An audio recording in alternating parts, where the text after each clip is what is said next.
রাজ্য সরকার বারবার চাইছে আইএসএফ ঘরে ঢুকে যাক। সেই জন্য আজকে কলকাতা হাইকোর্টে রাজ্য সরকারের পক্ষ থেকে অ্যাডভোকেট জেনারেল বারবার বলছিলেন যে ফাউন্ডেশন ডে তথা অধিকার দিবসটা যেন ইনডোরে হোক, যে কোনো ইনডোর চাইলে সেখানে দিয়ে দেবে। আরে ভাই, আমরা মানুষের অধিকার নিয়ে অধিকার সমাবেশ করছি। কিসের অধিকার?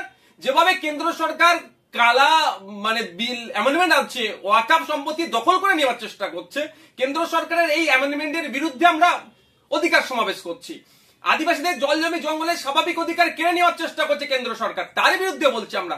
নিত্য প্রয়োজনীয় জিনিসের দাম বেড়ে যাচ্ছে, সেইগুলোকে কমানোর কথার জন্য অধিকার সমাবেশ ছিল। জাতভিত্তিক জনগণনার জন্য অধিকার সমাবেশ ছিল।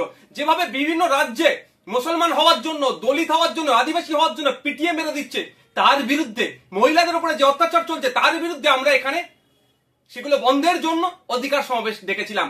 আমাদের বাড়ির মেয়ে তিলোত্তমার সাথে যেভাবে অন্যায় হলো, তার প্রকৃত যারা এর সাথে যুক্ত প্রত্যেকের সর্বোচ্চ শাস্তির জন্য আমরা অধিকার সমাবেশ ডেকেছি। আমরা মাদ্রাসা সহ শিক্ষা প্রতিষ্ঠানে শিক্ষক নাই, শিক্ষক শূন্য অবস্থা শিক্ষা প্রতিষ্ঠানগুলো চলছে, ফলে বুনিয়াদী শিক্ষা ধ্বংস হয়ে যাচ্ছে।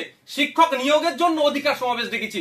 এতে রাজ্য সরকারের কষ্ট হচ্ছে, ব্যথা উঠছে, সেই জন্য বারবার চেষ্টা করছে আমাদেরকে ঘরের মধ্যে ঢুকিয়ে দেওয়ার জন্য। আজকে কলকাতা হাইকোর্টে আমাদের পক্ষ থেকে যিনি আইনজীবী ছিলেন শামীম ফিরদৌস সাহেব সম্মানীয় বিচারপতিকে এই বিষয়গুলো তুলে ধরেছেন, এবং বিচারপতির আমাদের পক্ষেই আমি মনে করছি রায় এসেছে। রাজ্য সরকারের মুখ পুড়েছে, এদিকে দিয়ে আমাদের সমাবেশকে আটকাতে পারলো না। আমাদের ওখানেই শহীদ মিনার চত্বরে বেলা 12টা থেকে আগামীকাল সমাবেশ হচ্ছে, সেটা কলকাতা হাইকোর্টের রায়কে মান্যতা দিয়ে আমরা করব। আমার ভাই নওশাদ ডেকেছে কলকাতায়, আপনারা জানেন তো কবে জানো?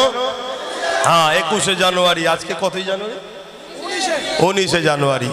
তা আপনারা সব যাচ্ছেন নাকি? কেন? আমার ছোট ভাই, আল্লাহ ওকেও কামিয়াবি করুক, বলুন আল্লাহুম্মা আমিন।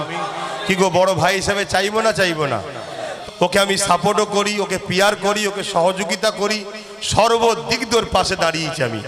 এটা বড় ভাই হিসেবে কর্তব্য আছে না? নাই, আমি এটা কর্তব্য পালন করছি। আর আমিও মনে করি আমাদের দরকার আছে।